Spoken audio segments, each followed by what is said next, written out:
Isang mapagpalang araw po sa inyong lahat. Celebrity Chika Time po muna tayo at may inihanda po akong chika para sa inyo. Tara po't magchikahan na po tayo. Asia's multimedia star na si Alden Richards lumipad patungong Bangkok. Yes, mga maka-celebrity Chika Time, ano kaya ang meron at nasa Bangkok ngayon ng ating Asia's multimedia star? And of course, yan po ang ichichika ko sa inyo, mga maka-celebrity Chika Time. Bago po tayo dumako riyan, ay nais ko po munang batiin mga team bahay, team abroad, at mga seniors natin dyan. Shout out po sa inyong lahat at happy Monday po.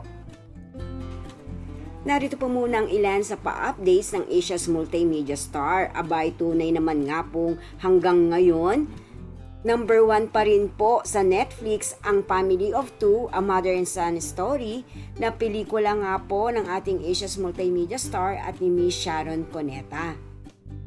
Patuloy pa rin po ang streaming nito sa Netflix, and of course ang kanyang mga followers and supporters ay patuloy rin po ang walang sawang pagsuporta sa kanyang mga pelikula.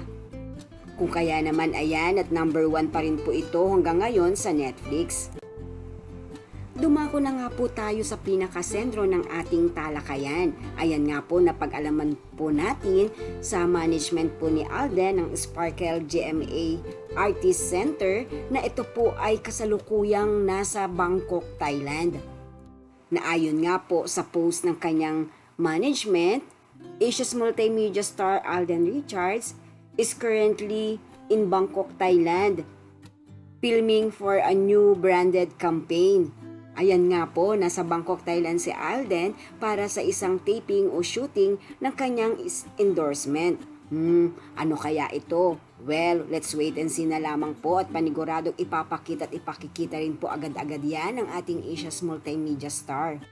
Yan po ang aking chika updates for today. Salamat po sa inyong panunood. Huwag po kalimutang mag-subscribe. Pwede po mag-comment sa ibaba.